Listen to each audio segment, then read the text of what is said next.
place it in your own way, the themes of dignity and humility, or the lack thereof, in development? Well, I think they have a huge part to play, and I completely agreed with the way Joe defined the development and how it should be and how it should look and how it should feel.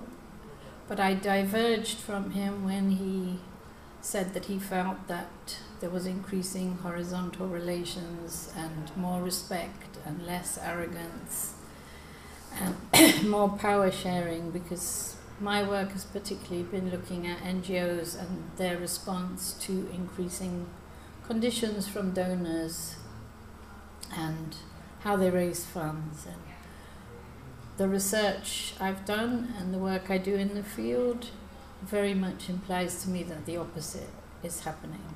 Power is being concentrated here, decisions are made here, strategies are made here, policies and procedures are made here. The language we're using is miles from the language that people understand on the ground, even in English, never mind translating it. So what I was talking about really was how NGOs have become further and further from their constituency on the ground and are more and more focused on what donors and to some extent the media in the north want, and they're driven by some of them, not all of them, but there's a very strong drive for growth, to show that they're powerful, to be at the seat of the powerful, and they no longer really, many of them no longer see themselves as the voice of the poor or the powerless. And I think the talk this morning that talked about development being struggle and about being a justice, we've drifted a very long way from that. And I think the fact that very few NGOs work with social movements anymore is one example of that. And then other things I talked about were, how NGOs don't talk about development issues anymore, but they can talk forever about frameworks and monitoring and evaluation tools and reporting. And I know they're important, but they've taken NGOs up pathways that I don't think are helpful. And it allows us to be very arrogant here because we have the tools, we know what's required, we're reporting to the donors and we're sending that down the line. So I would think that many people in the South would say far from humility, they see arrogance, often from people who have very little experience, and that their dignity is not an issue we take much into account. So those were some of the things I was concerned about. I've had lots of feedback that that's a very NGO bashing position, and what's the answer? If that's the problem, what's the answer? And I didn't see it as NGO bashing. I mean, I'm part of the whole system. I've spent my whole life in it. It's about starting to be more realistic, to be self-critical, to look at where we are and say, is this where we should be? Is this where we want to be? I know lots of staff don't want to be there, but the organizational imperatives are pushing them a lot. And as for an answer, I think the talk this morning made it very clear there isn't an answer, but this is a long-term political project. We have to think about struggle and rights and justice again and move away from value for money, efficiency, effectiveness, all the results-based frameworks that people on the ground don't understand and haven't been involved in setting. So I have no easy answers, but I think if we're going to move forward, which we have to, and the world's changing around us, we've got to start asking the right questions and looking honestly at the answers.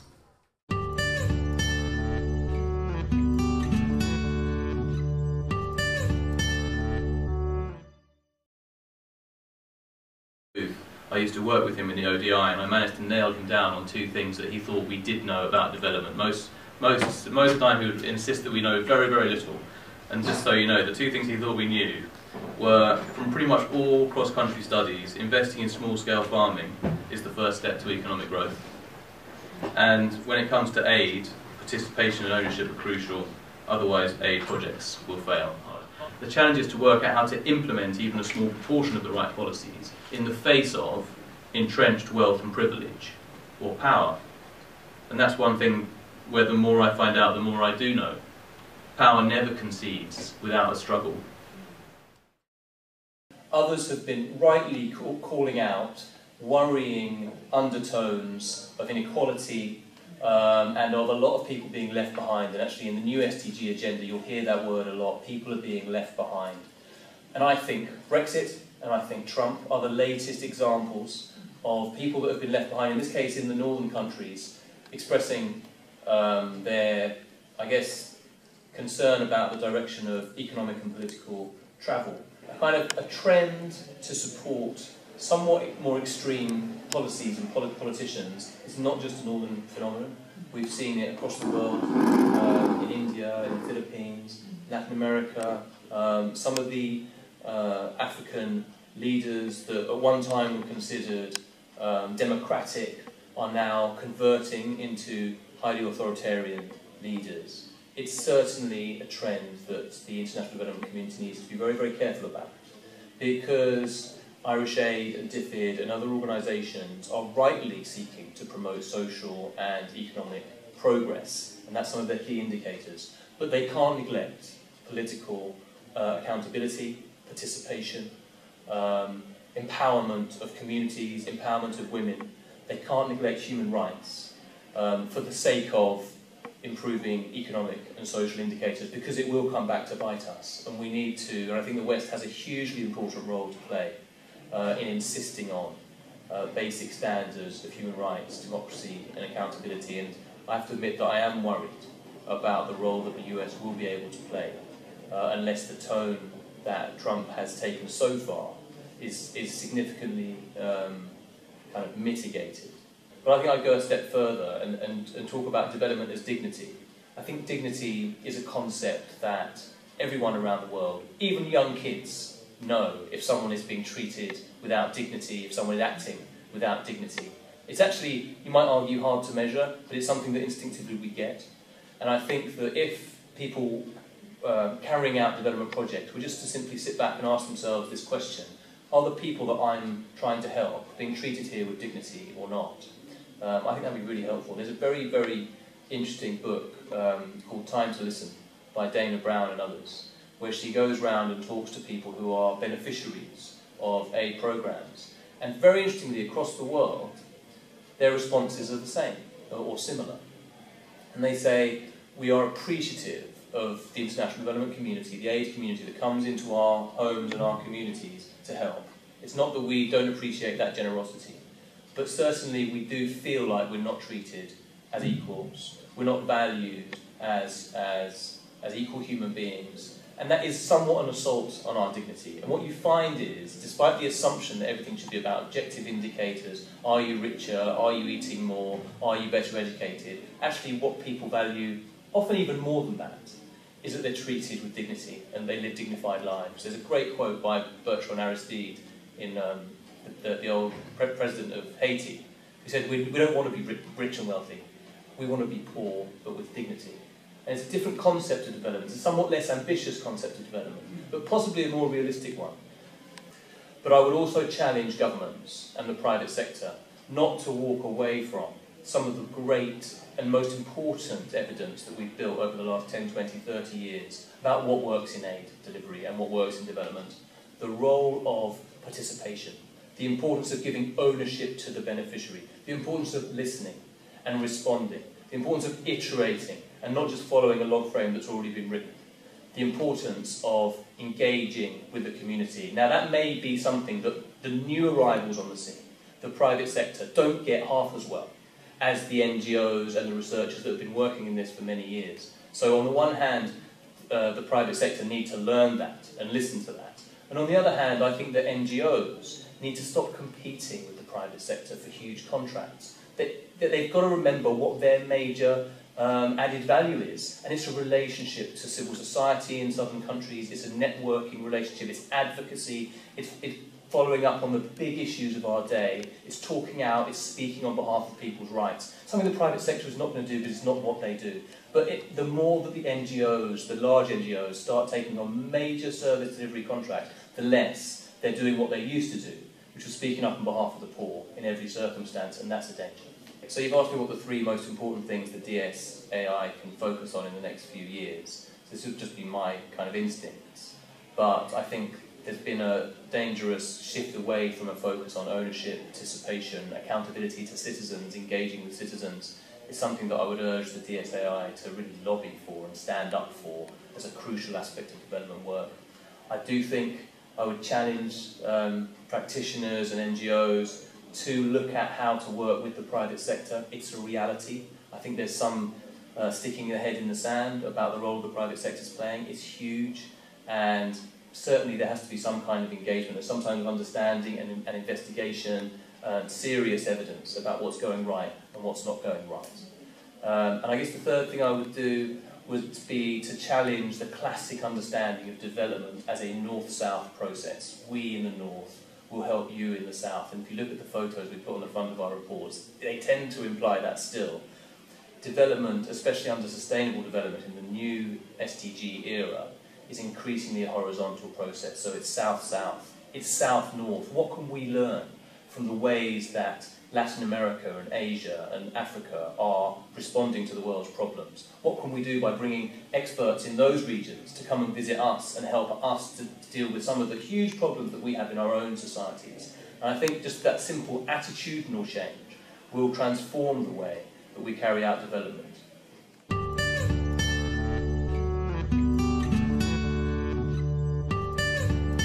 Our work really is focused on the legal and policy side of refugee protection here in Ireland. We have a supervisory role, so we oversee the asylum procedures, and I'll talk quite generally about global protection needs and how I believe your work and your studies in the development sector can impact on refugee protection and vice versa. Through the Sustainable Development Goals and the 2030 Agenda, and through the New York Declaration, which was signed on the 19th of September this year, there's not just scope, but there's also an obligation on all relevant actors to include refugees and countries hosting refugees in national development plans. EU Commissioner Neven Mimica spoke recently at the IIEA here in Dublin, and he mentioned the connections between development and the root causes of migration. And he also mentioned how the links between development and peace and security and migration have to be analysed. It contains 3 sets of commitments. One relates to both refugees and migrants, another set relates to refugees only, and another is migrants. And of course Ireland had quite a significant role in it, with Ambassador David Donoghue co-chairing the negotiations on the declaration. So it signals a shift from the purely humanitarian approach to refugee movements to a broader, more systematic and hopefully a more sustainable approach. It touches on financial resources. Financial supports need to be more flexible. They need to come much faster as well. And investment in refugees' lives should start earlier. We need to try to avoid gaps in education, try to get children into school within a few months, if possible, when they arrive in a new place.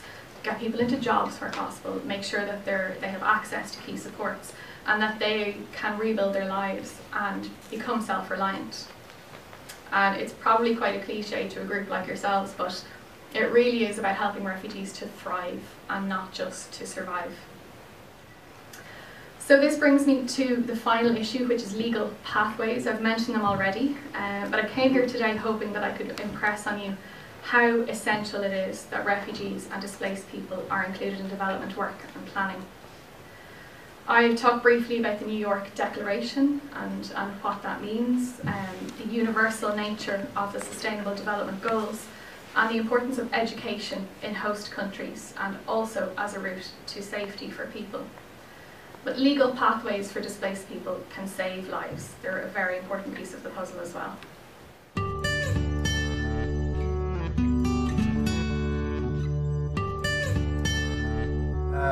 I think I can bring something to the discussion on development, and especially development after aid. Maybe development after development too. So a lot of what I wanted to say has already been said by previous speakers, so it makes my task a little bit more easy. Jonathan, for example, Jonathan Glaney was talking yesterday about the fact that he himself is critical of experts. He doesn't believe that experts have solutions for development, and I totally agree with him. I also agree with him that there's no recipe for development. Development is a struggle, and I'm going to try to explain why social movements are important in the struggle for development, and why, and also maybe what can NGO do to bring this struggle forward for a world that is more just and more fair for all of us. So, and I agree a lot also with Tina Wallace, her critique of the new environment in which NGOs have to work today, though my perspective is, again, much more from the outside than hers. So I'm happy that she made that critique, with a critique made by someone that has been working with NGOs for a few decades. So I would say on social movement, I totally agree with Tina. That's my sort of, I told you I was going to say that. So see, when I have a promise, I normally follow through. So I was asked by someone yesterday if my my talk was going to be pessimistic or uplifting. So I'm really going to try to have an uplifting kind of talk. Although my part of the talk on NGOs may sound a little bit like NGO bashing, it is not about NGO bashing. It's about trying to make the call for NGOs deciding or assuming their political role, claiming their political role. NGOs are not apolitical actors. Like the person was saying, they're not charities. They're not necessarily charities, right? They are about changing the world for the better. They take position on political issues, so why should they present themselves as not being political? NGOs have to take their place within the political debate like any other actor. Tina again said yesterday, it's time for them to stand up and be counted. I totally agree with her. And I'm going to try to sort of make that argument by looking at what NGOs used to do in the 1980s and in the 1980s, mid-1980s to early 1990s in Latin America, the region that I know better. And it's a period in which NGOs and social movement work together to push change in Latin America, to end military dictatorship, and to a certain degree to fight the early signs or the early policies of neoliberalism. But in terms of the way of looking at development, what these authors, this approach, argued was that development could not be something that you bring to people, right? You don't do development or you don't bring aid by helping the poor.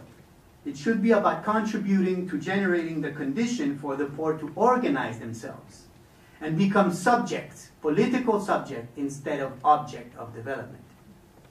Development is about controlling your life, being able to take decisions that you want to take instead of being forced to take them. But I actually don't believe in development in the way development is presented to us most of the time.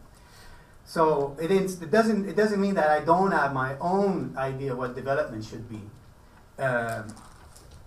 But I don't believe in the conventional understanding of development. And in order to preempt any question on what is my definition of development, here it is. For me, development is the radical democratization of the economy, society, and the household, with a view at allowing the sustainable reproduction of natural cycles. That's it. That's my simple definition of development. I'm not completely within the development field because I have worked most of my career on radical peasant movements. I've worked on and with people that actually oppose development, people that resist development, people, to be more clearer, people that oppose capitalist development and neoliberalism, because they see that system, that ideology, and the people that support them as being the source of the problem. And I share those views. I think governments, left-wing and right-wing, are very often at the source of the problem. So then working with governments, for me at least, I feel a bit uneasy sometimes. And I think social movement and NGOs were in some point in time had that position of let's be careful when we work with governments, right? And again, Tina yesterday reminded us that a few years back, NGOs had a cap of 10% of their funding coming from governments, which allows you as an organization to be autonomous. That's not what is happening right now. So maybe we could have a discussion on what would be the ways for NGOs, for example, to be autonomous, to be more at arm's length from governments. But I wouldn't say that everything is the fault of governments in the North and in the South, but I also think that a lot of the dynamics that we see in our workplace, in our communities, and in the developing world have to do with are direct consequences of at least 30 years of neoliberalism. So we can't just talk about development without talking about neoliberalism, about the system in which we live. And neoliberalism, because it's been around for 30 years, is now deeply entrenched in our common sense. We have a difficulty of thinking outside of neoliberalism, outside of market logic. Everything has become marketized. The private logic has been extended to all spheres of life. And in our work in universities, is no different than in the kind of work that you guys do. And it's been entrenched within our common sense, and even if it has seen several mutations along these 30 years, the core of what neoliberalism is still very much present with us. The extension of the logic of the market, but also the strategic anti-political claim that neoliberalism makes on society is still around, and that's what I'm going to focus on in my talk. If anything, neoliberalism actually is, or the logic of the market has actually been exacerbated in these 30 years. So, and I think we should do something about it. We can't continue just accepting things as if it's normal and as if we can't do anything about it. Many thousands and thousands of people mobilize on a daily basis across the world to try to stop this, to try to change it. So I could say that my perspective on development is on the side of the crazies, quote unquote, that Jonathan was talking about yesterday. But I think there are more of us than a lot of people think. And I think we should start recognizing that we are fed up with this kind of system, with neoliberalism. So seemingly I have nothing to offer to practitioners of development or policymakers, especially the ones that are looking for a magic bullet or for the new buzzword, right? That's not what I'm going to provide you with today. If you want new buzzword, Buen Vivir is something really hot in Latin America right now. Ubuntu in Africa, indigenous knowledge. That's about it for new buzzwords for me for today. So I have especially nothing to offer for those that believe that development is something that you bring to people. That I call the provider model. That is still very prevalent in a lot of the aid sector, right? We are going to bring development. We're going to improve the lives of people in the South. Well, I don't think that is the solution, the real solution for development.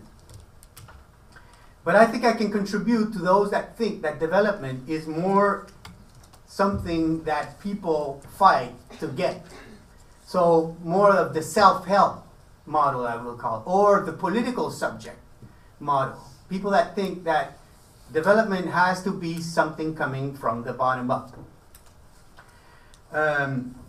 So part of my talk is going to be about two peasant movements that I've been studying for more than 10 years now, the Zapatista movement in Chiapas and the landless rural workers movement, the MST in Brazil. Social movements are of all kinds, right? You have right-wing and left-wing social movements, just like you have right-wing and left-wing NGOs, right? So I'm not claiming that all social movements should be supported from my point of view, but what I'm claiming is that this is political.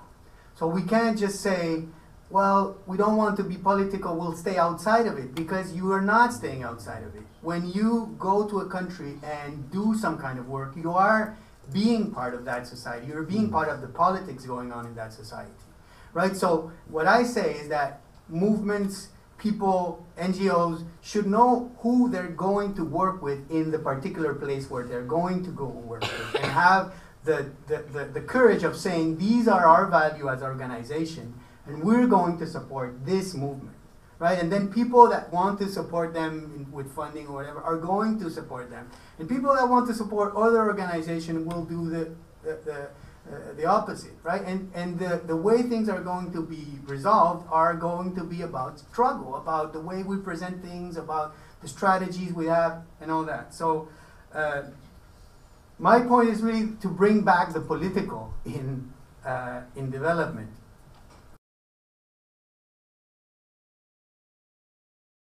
For me, development is the radical democratization of the economy, society, and the household, with a view at allowing the sustainable reproduction of natural cycles. That's it. That's my simple definition of development. What is neoliberalism, and what has been the place of civil society within the neoliberal discourse and ideology? So like I said, we've been living under the neoliberal ideology for more than 3 decades now. And we all know what it sort of means, right? Market privatization, deregulation, privatization, commodification, all these words that finish by Asian. And a lot of it also is the celebration of entrepreneurship, right? This idea that everyone can make it on their own if they find the right kind of activity on the market. Right? That has been very important to neoliberalism. But the other thing that is very often forgotten is that if neoliberalism had a very clear economic message, right, from the start, the problem of the 1970s and even today is the state. The state, the regulatory function of the state is the problem. We need to liberalize markets, we need to shrink the state, etc. So that part everyone knows, right? And it's really part of our common sense today. But there was, to this economic message, there was also a political message. If you read Milton Friedman and Hayek, they didn't only talk about the free market, they also had a very clear anti-political message. Right, the state was inefficient, inherently inefficient and prone to corruption, but political organization also had those characteristics. Right, there's within Milton Friedman, there's this idea that that collective action was subjected to a lot of unintended consequences. So Friedman said that anytime any group or the state tried to act in what was understood as towards the common good, there was an invisible hand, just like the invisible hand of the market, that led that particular policy to actually produce the opposite objectives of the initial intended objectives. So it was useless to try to organize collectively for the common good, because it was always going to lead to disruption, to the opposite result of what people wanted. The best way of generating the common good was to go individually this path of entrepreneurship and working through the market. So from the get-go, neoliberalism had a very clear message on, a very critical message on the possibility and the desirability of collective action, and some kind of cynicism on organization. Organization were something that actually impeded the market from playing itself out, so why organize? And the clear target of that were trade unions, of course. But not only trade union, any kind of organization is understood as problematic, right? But at the same time, just at toward the mid-1980s already, when neoliberalism was starting to be rolled over, you had plenty of social movements that were challenging that idea that collective action was useless. If you think about the 1980s, the mid-1980s, it's the period of the social movement for the democratization of authoritarian regime, to bring down authoritarian regime in the Southern Cone, Argentina, Chile, movement against Duvalier in Haiti, against Marcos in the Philippines, the South African struggle against apartheid, Solidarność in Poland. You had all kinds of movements that were pushing for change. And even the media sort of reported the strength of these movements, and especially in the West, Solidarność more than the other ones. And the people supporting these struggles in the North were also presenting these struggles as being struggle for social change, as revolutionary struggles. You know, on the left, there's always this myth of the revolution that we're going to push down the barricades, like go to the Winter Palace and then take power, right? It always is in the back of any leftist or people that work on social movement, actually, right? But it's a powerful kind of image, but it's a problematic one, and I'll say why it's problematic in later in the talk. But there was a challenge to this idea that organization and collective action was actually useless. And the media also never really represented these early struggles against dictatorship as struggles against neoliberalism. It was always presented to us as struggles for democracy. It is true that there were struggles for democracy, but people struggling against this regime were always also struggling against the social and economic policies that were implemented by these governments. People that were asking for democracies in South America, and people that wanted to bring down apartheid in South Africa, wanted a just and fair society at the end of this process. And not only democratic rights, they wanted social and economic rights. So that early period of social movements against neoliberalism and for democracy were accompanied with very activist attitudes from NGOs.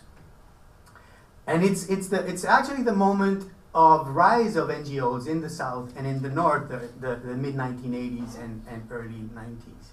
A few of you, I'm sure, by looking around, were involved in those first experience of NGO solidarity and aid that are completely different than the ones that other people are now more involved in. Okay, but the NGOs of the time took and were actually institutionally able to take a clearer political position, an activist role in the South and in the North.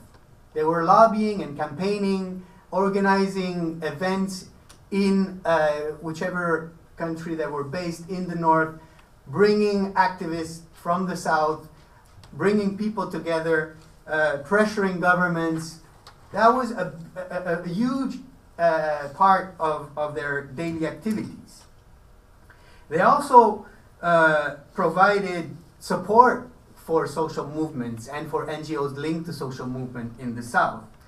And they actually helped a lot, not only in terms of solidarity, but also in terms of finance. A lot of funds went to social movement and NGOs to help them with money for self-help groups in urban slums, for propaganda material, for political organization, for the salaries of NGOs, professional and technician and activists, to fund workshops that were more politicization workshops than anything else, to fund meetings, etc. So there was a clear political involvement of NGOs with social movements at the time. And what we cannot say that it was the money, quote unquote, from NGOs that were moving movements, but they were helping them organize their mobilization. So they were very important and very, I guess, very appreciated by people in the South. What is important to remember also, I want to paint this rosy picture of NGOs of the 80s and 90s. What is important is that at the time NGOs had way less monitoring over them, over their activities than they do today. Right? They were much more free in what they could do, I think, and what Tina again was saying, this cap of 10% that you said Oxfam had, allowed those organizations to be autonomous. A lot of other faith-based organizations were very important at the time also, and they were also getting their funds more from their own communities than from governments or corporations, right? So funding is important, but it actually can tie you in and sort of limit your autonomy. And I think autonomy is one of the key words that comes out of social movements throughout these 30 years. Okay, so in terms of social movement theory, the 1980s, 1990s sort of were analyzed through a new social movement framework. So a lot of the experience that were going on in the South, in particular in Latin America, were spoke of as new forms of doing politics, marked by an interest in everyday life struggle and changes in terms of the relationship that people have among themselves, the construction of different forms of sociality that are not simply based on market relations, but also relations within movement that try to change power relations within the movement, between leaders and grassroots members, between men and women. There was a focus at the time that started already in the 1990s about trying to have an organization that actually looked like the world that you wanted, the society that you wanted to live in. So people started to actually act the way that they wanted society to be organized. And for a lot of the scholars of the time also, what these movements had in particular compared to other moments is that they were self-restricted in their objective. They were fighting for social change, but they no longer really confronted the state, according to these authors, anymore. The change was more about changing everyday life and not necessarily taking state power, right? If you think about the earlier phases of national liberation, for instance. So there's plenty of problematic elements of the analysis on the analysis of that period, but it does capture something real, and that something real, I think, was the sort of closer relationship that existed between social movement and NGOs. And if you think about, you look back at the theories of social movement of the time, of the conceptualization of civil society equaled social movement plus NGOs. That was sort of the broad understanding of what civil society was.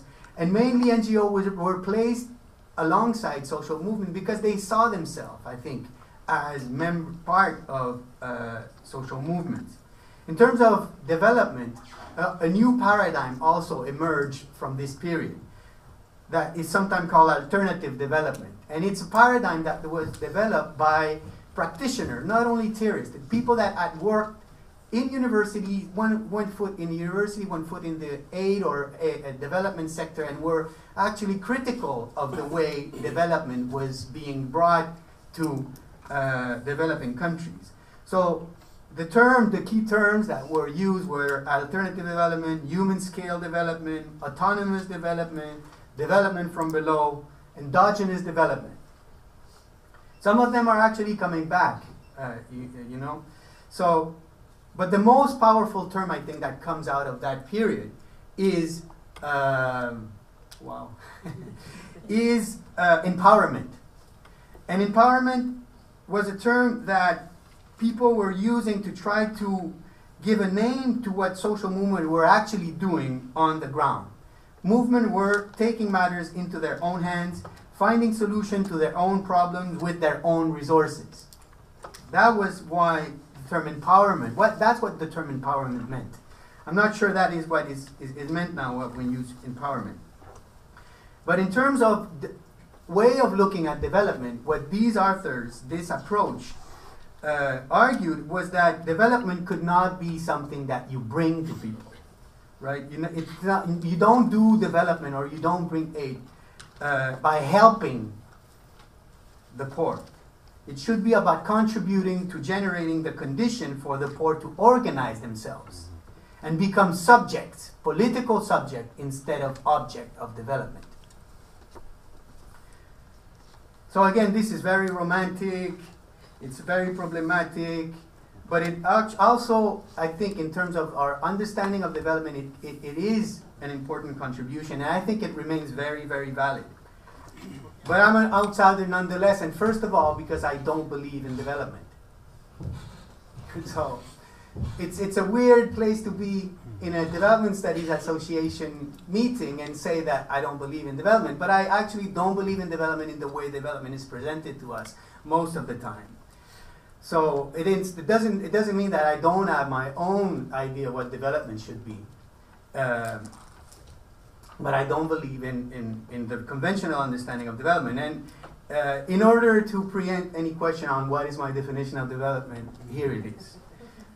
For me, development is the radical democratization of the economy, society, and the household, with a view at allowing the sustainable reproduction of natural cycles.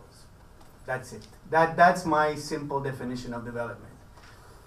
I'm not like completely within the development field because I have worked most of my career on radical peasant movements.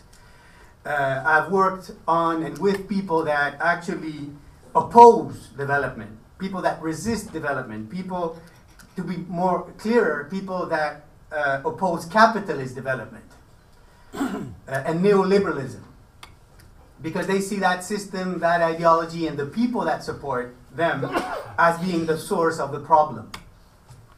And I share those views.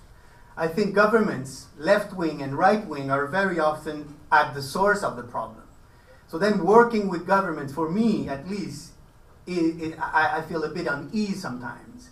And I think social movement and NGOs were in some point in time had that position of let's be careful when we work with governments, right? And again, Tina yesterday reminded us that a few years back, NGOs had a cap of 10% of their funding coming from governments, which allows you as an organization to be autonomous. That's not what is happening right now. So, and neoliberalism, because it's been around for 30 years, is now deeply entrenched in our common sense. We have a difficulty of thinking outside of neoliberalism, outside of market logic. Everything has become marketized. The private logic has been extended to all spheres of life. These movements, the MST and the Zapatistas, exhibit some of the features of the social movement of the early 1980s and mid-1980s, early 1990s. But they are also much more ambitious than those movements. They dare to say no, no, we don't want capitalist development. No, we don't want neoliberalism. This is the kind of development that we want. And they work on elaborating what they think development is. So they also fight for very, very concrete everyday life needs. In the case of these two organizations, they fight for land. They want land to remain in their region, to remain to peasants, to be able to feed themselves and feed their families. They want to be, in a certain sense, autonomous from the market. They do that, they take this position after years of being exploited, alienated, marginalized, by their market experience. Most of them have worked many years as rural labor temporary workers, have worked in the informal sector that Ruth was talking about, that has been growing in these 30 years with no kind of dignity, with no kind of security. So they go back to the land, or they cling on to the land and say, we want to be able to make a living, we want a dignified life on the land.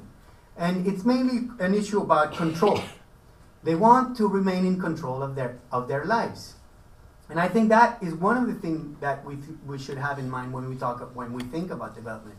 Development is about controlling your life, being able to take decisions that you want to take instead of being forced to take them.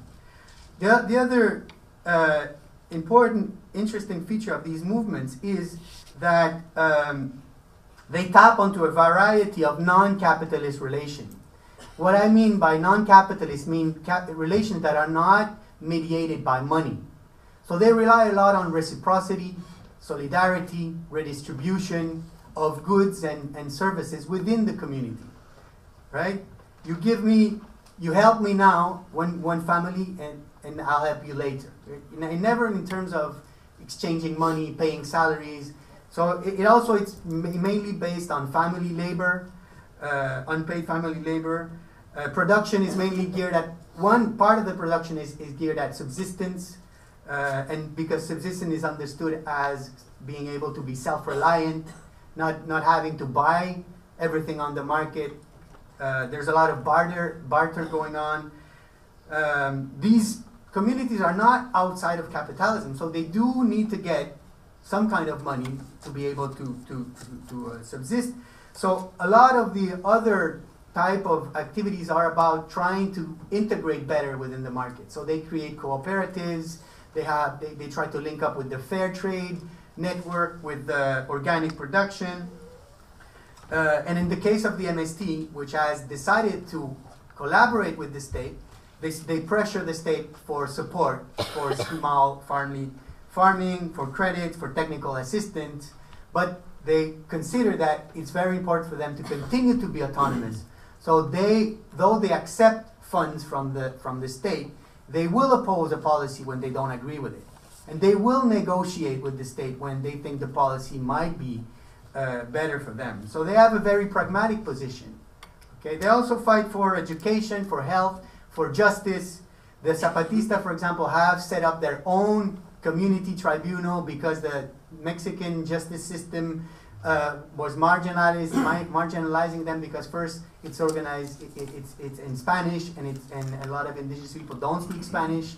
It requires a long distance travel to go to the tribunal. It requires money, and they have set up their own tribunal based on their own customs, right? They also mainly ask to be respected as political subject, capable of self-governing and capable of playing an active role in the political life of their country.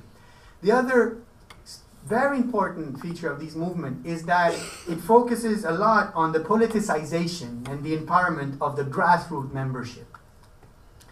It is about trying to democratize their communities by, for example, having rotating leadership.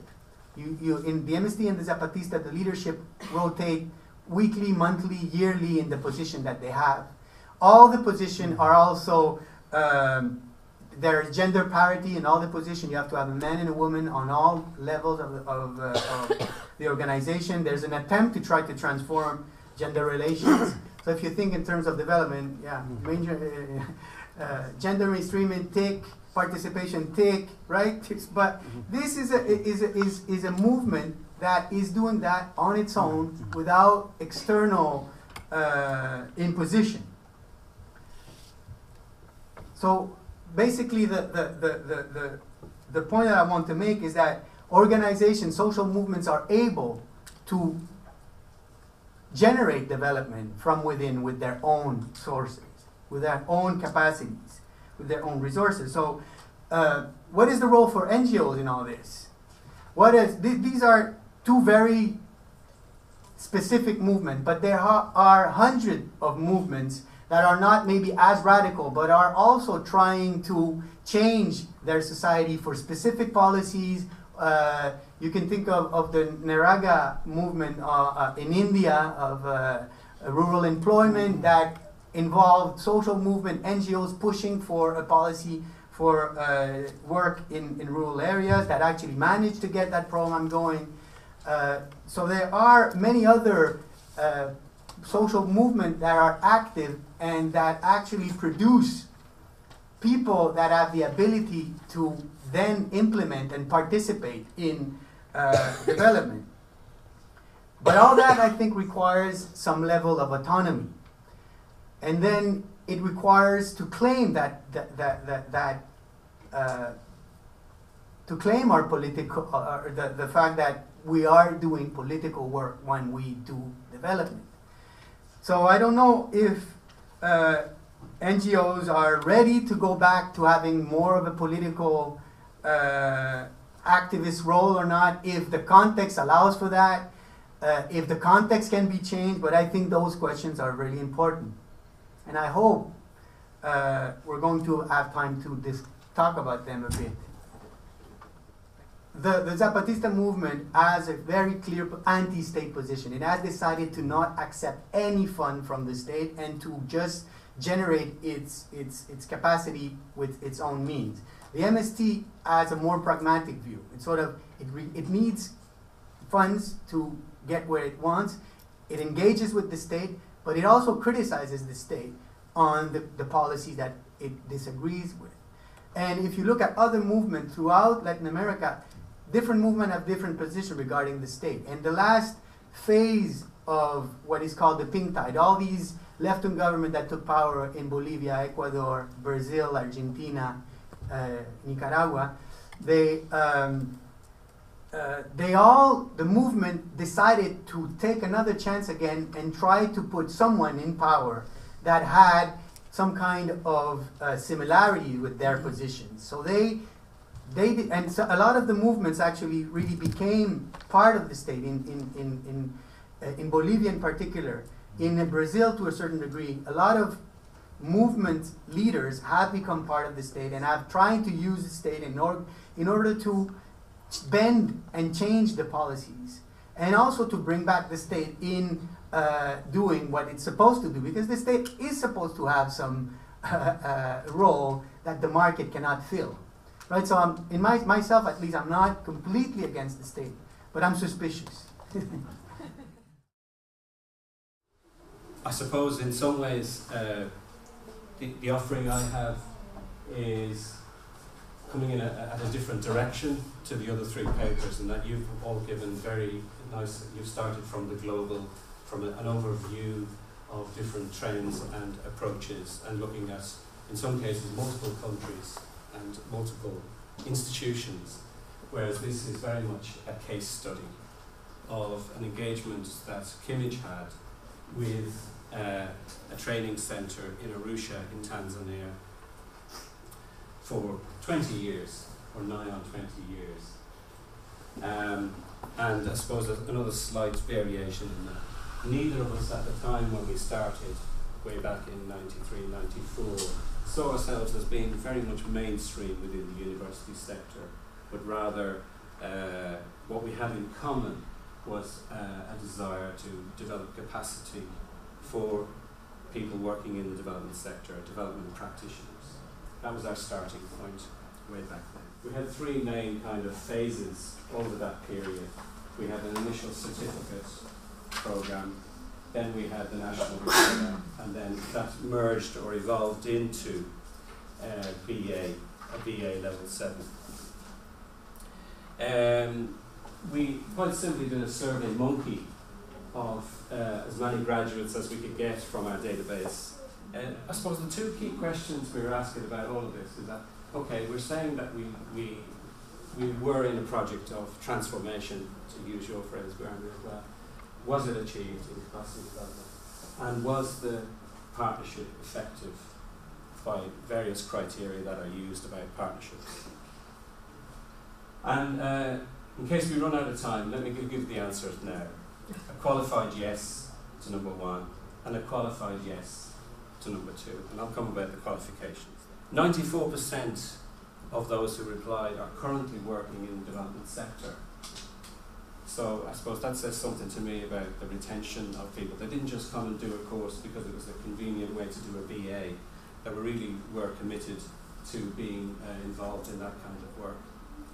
And reminded me of your point, Aisling, about encouraging that people were being retained in going back from their overseas studies to be in health in that way, about what constitutes good partnership.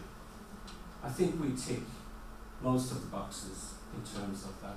Yes, some of those things that Aisling mentioned there about, the Northern Institute is often in the drive, and that was the case with the accreditation arrangements that we had with TCDC for most of the time we were there. They deferred to us to make decisions on that. But some of the statements we received from the lecturers, this limited time element that I've heard other speakers talking about too, is there, that often these kind of partnerships are tied into a project cycle.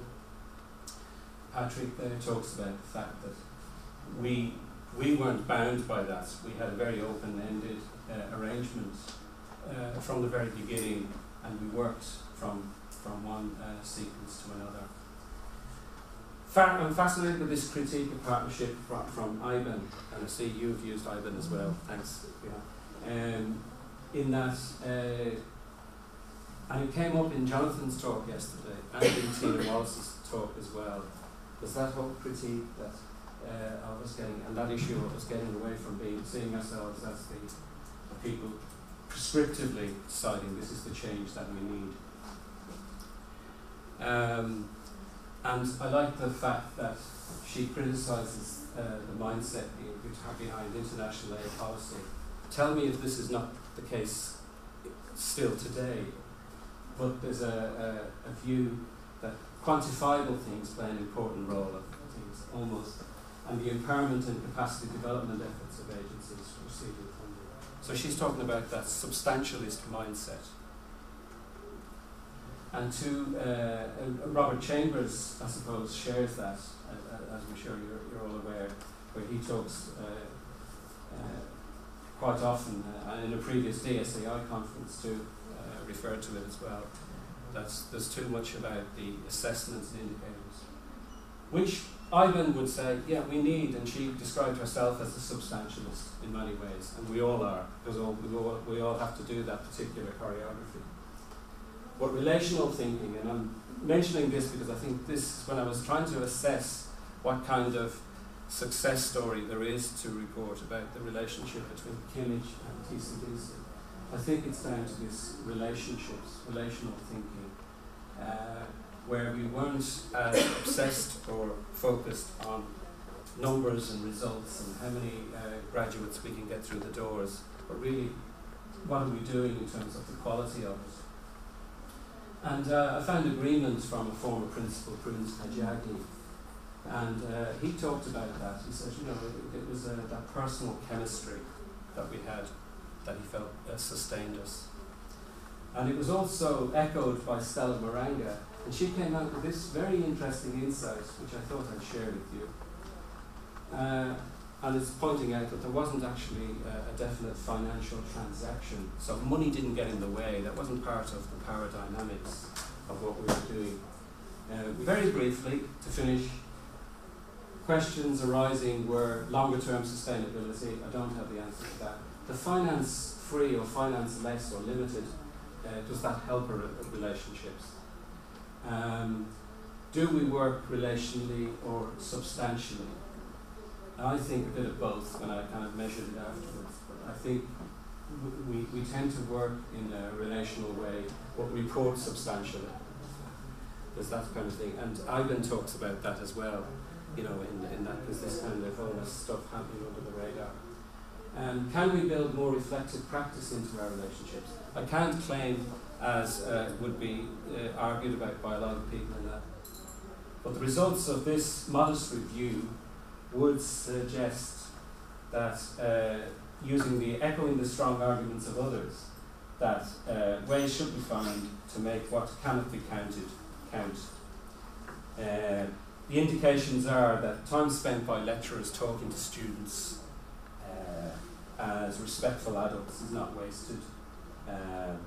And this is indicated in the response rate we got, and the generous amount of time people wrote to us separately and sent us so much things. Thank you very much. My name is Phil, and I'm from the Center for Sustainable Development Studies in Vietnam. And we've been working together with Kimish in the last 2 years only, comparing to the partnership 20 years in Tanzania. But I do have a really great sharing with Patty about the fact of the program. Because I would imagine having a BA in development in Vietnam, and people would be very keen on to that, because there is no such program in Vietnam until now, I would say, even in Southeast Asia. But I do agree also on the purpose of the program. It's not only about a partnership, but it's more about capacity building and sharing the responsibility. And it takes time. And for us, it is important that any partnership should rely on the mutual benefit, and particularly on the growth of both sides. And in this case, it's not only about the curriculum of the program that bring the impact about, but it's more about what Patty said. It's an individual transformation. And for us in Vietnam in particular, it is important to actually help people to change the way of thinking about development and the way to raise our voice up to address the problem as well. And I also agree with what you shared before, like Ashley shared before about the cultural power. We are from different contexts, and definitely we have different ways of working. And it is a critical element that we have to always take into account when setting an international partnership, particularly in development, where we do applaud for respect. And the mutual support is needed.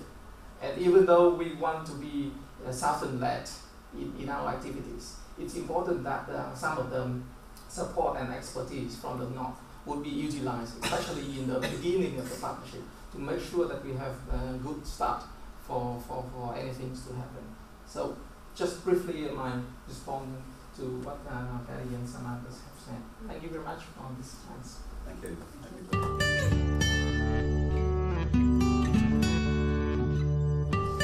My name's Lorna Gold, and I'm Head of Policy and Advocacy in TROCRA, the Irish Catholic Development Agency.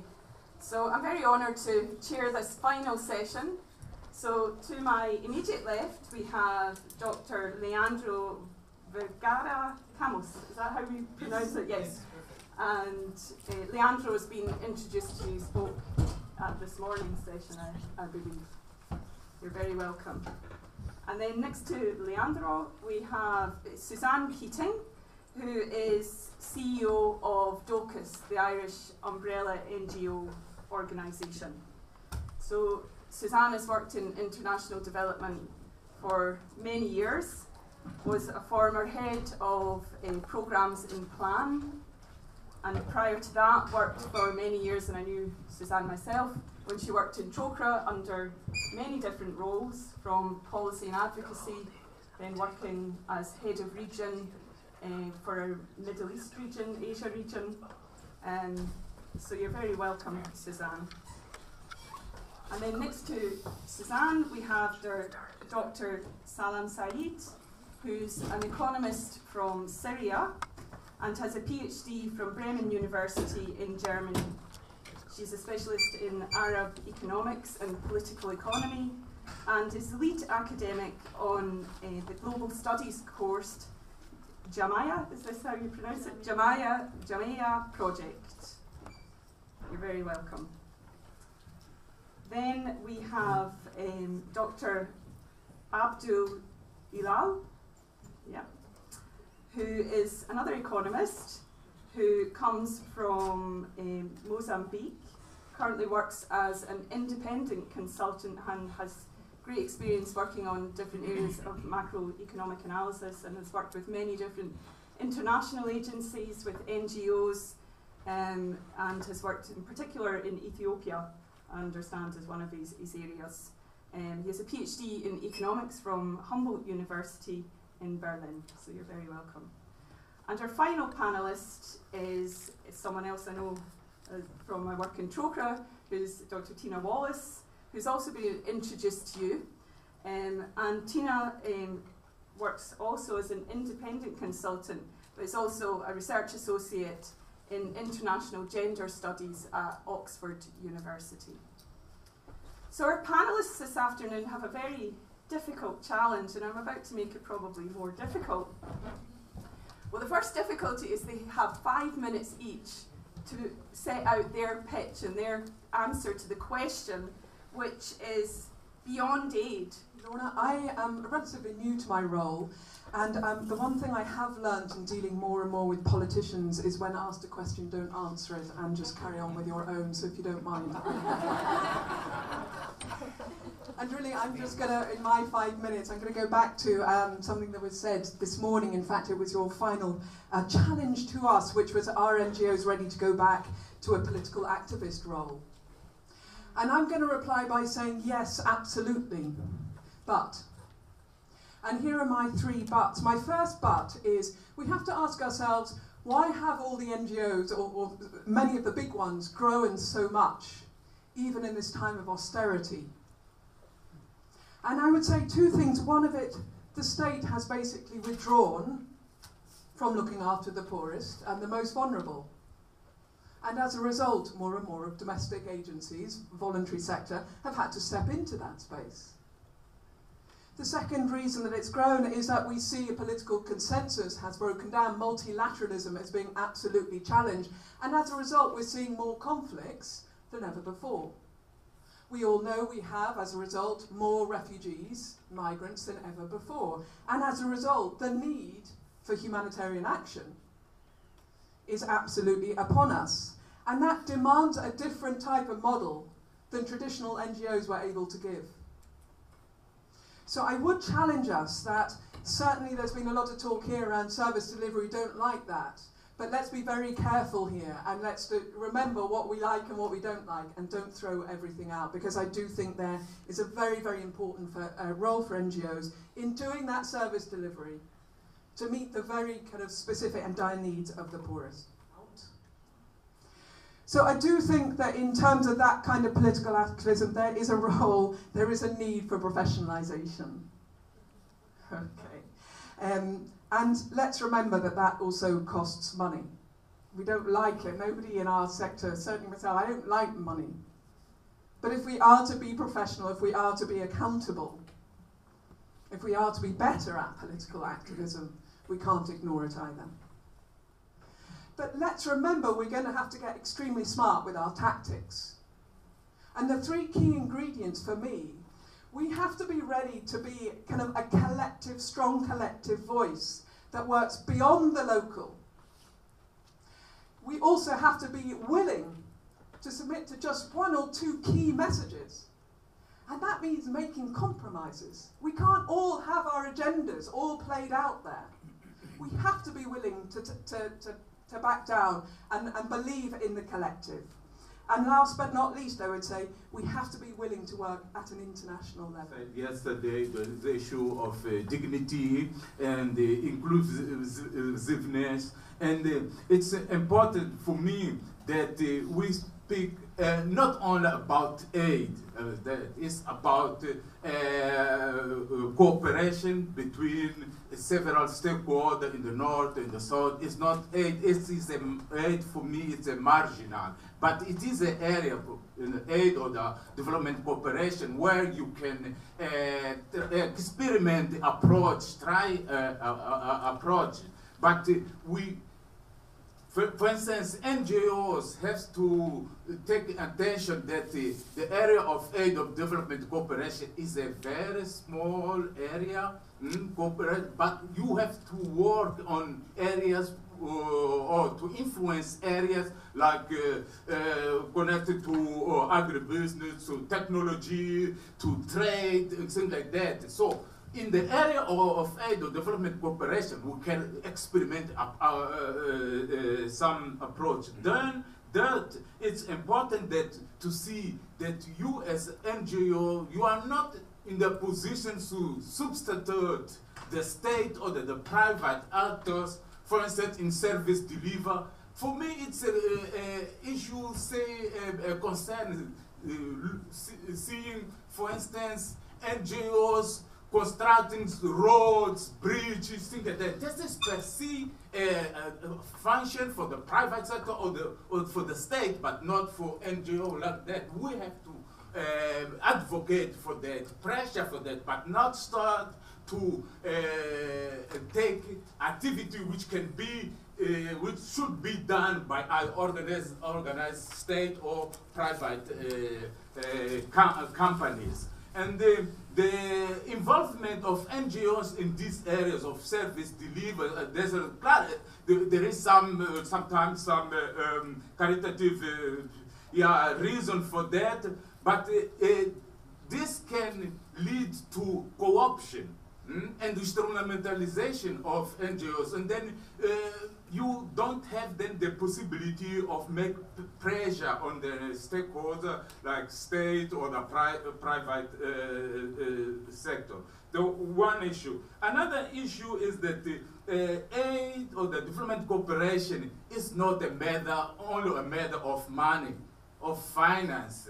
And the finance will have the situation that there will be always the lack of that. But it's development cooperation is an area where you can exchange experience between different stakeholders, north and south. And there's, I think, I put a lot of emphasis on neoliberalism because I do think it's powerful. It's been powerful for 30 years. It has become common sense. And politicians can say things that actually are not true, and they are accepted because they've become the common sense. And the problem is that within our sector, broadly speaking, we're actually also accepting it. And Antonio Gramsci, a communist intellectual writing in the 1920s in Mussolini prison, very well known by the theorist of hegemony, right? Had a distinction between diplomats and intellectual/politicians. A diplomat plays with the rule of the game. A politician and intellectual changes the rule of the game. So what we need to do, I think, is changing the rule of the game, not playing the same game. Because otherwise, playing the same game, we're just entering in the same logic, reproducing the same logic of neoliberalism, replacing the state instead of bringing it back. Why should we accept that the state has retreated from service provision? Why should we accept that healthcare has to be privatized? We actually don't accept it here. Why should we accept it in the third world? Right? So I think we have to become much more political in that sense and try at least to change the rule of the game. Do we need money to do that? Probably, but again, like what someone was saying, Ruth, mobilization doesn't take that much money. It's about time. It's about putting time into activism.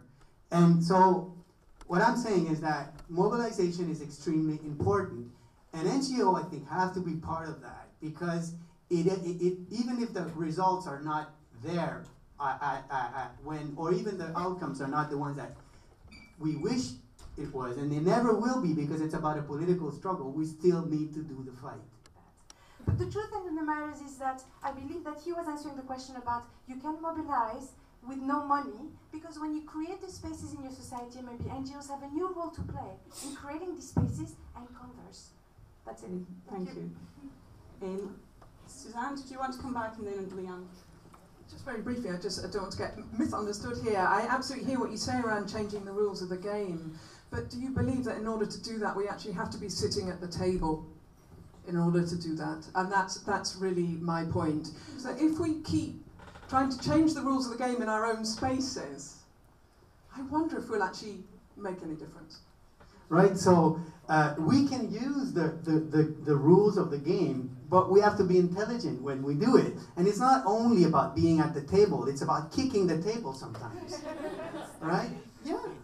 So I'm not saying one tactic is going to work, but I think NGOs have been limiting themselves too much to one tactic, which is, okay, the world has changed, we have to change, and we have to play by the rules.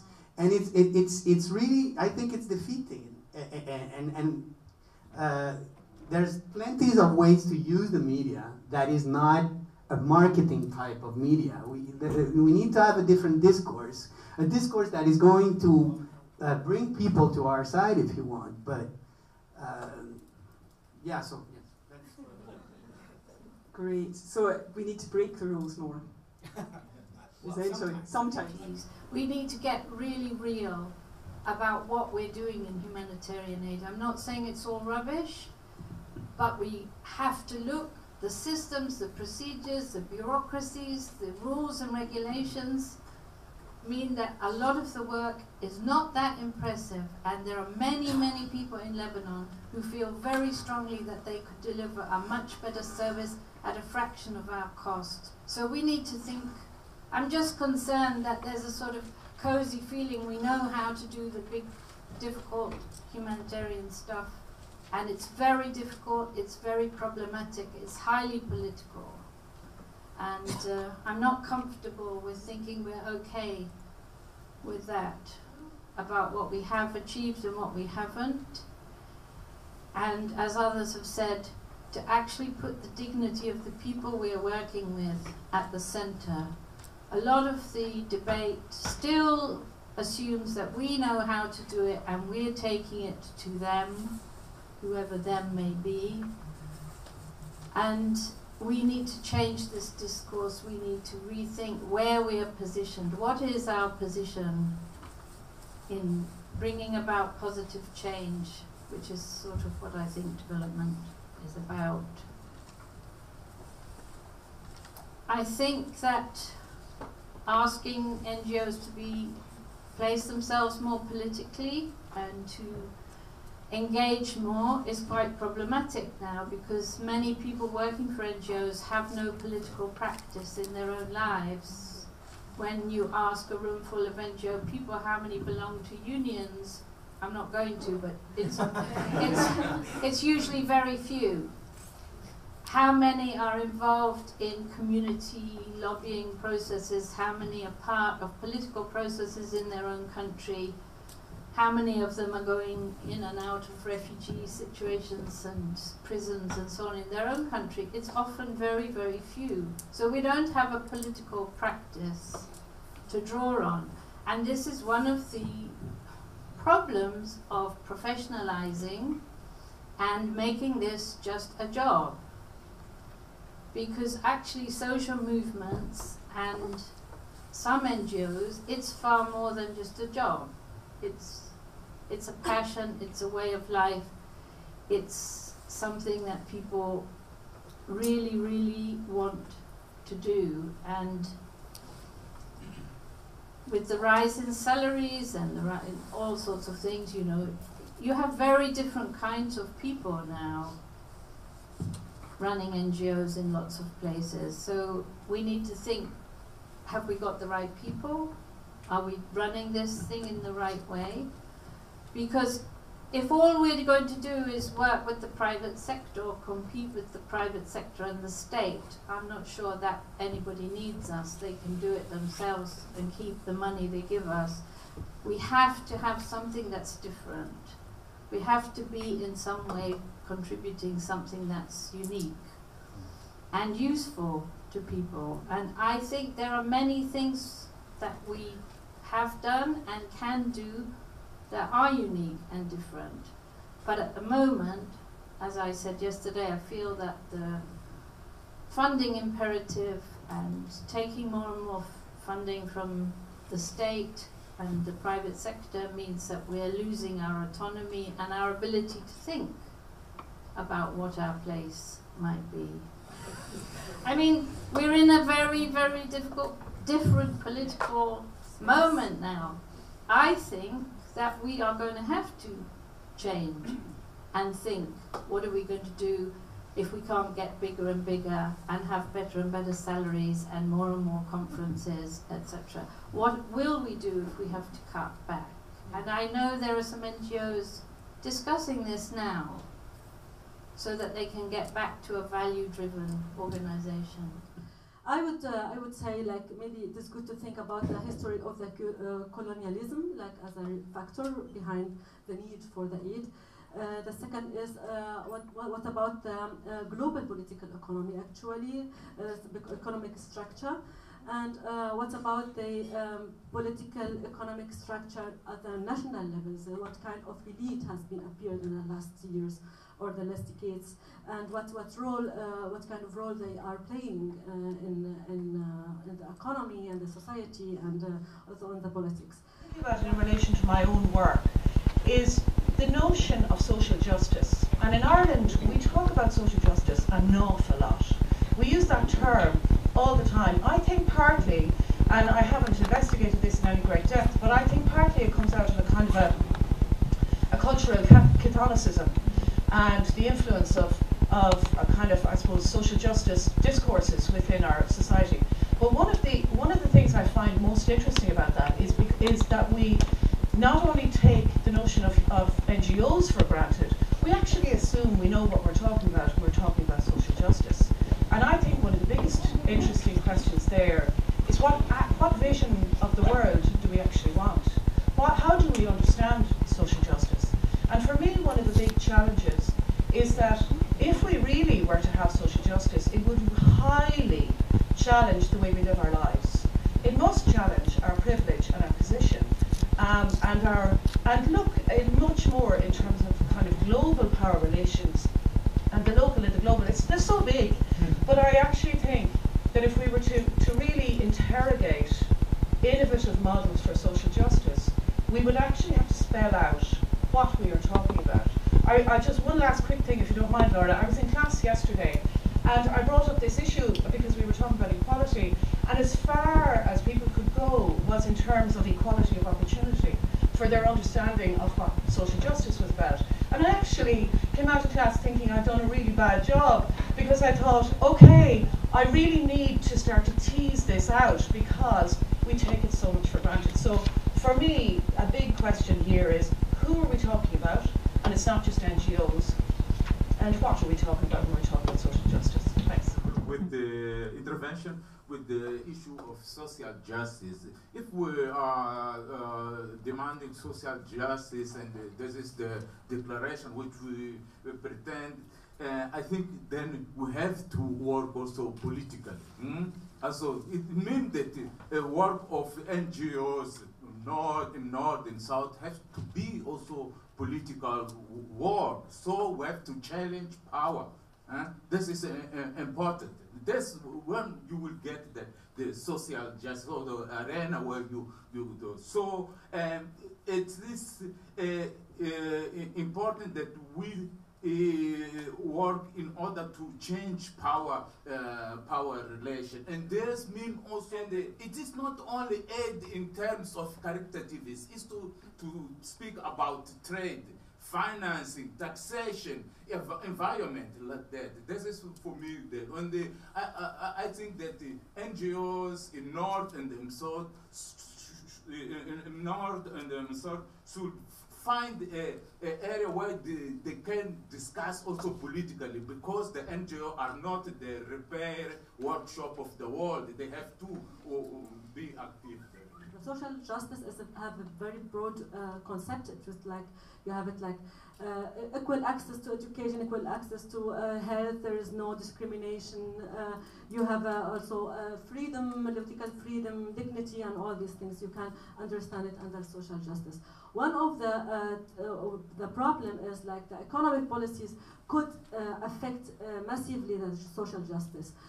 Or injustice. So the trade, I will go to the next question, which is trade.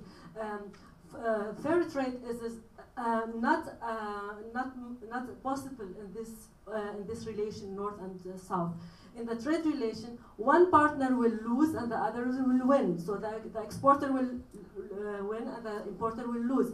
But it has to be like a kind of exchange. And if you have a look on the all North-South trade agreements, you will see that this is in favor of the North and at the cost of the South.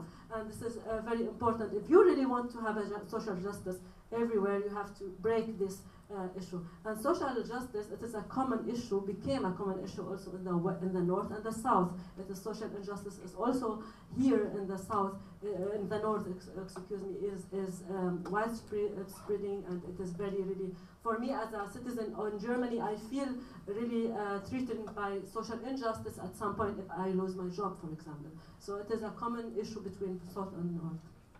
I have been calling for NGOs to be more political, because I think together NGOs and social movement can bring about change and can achieve social justice.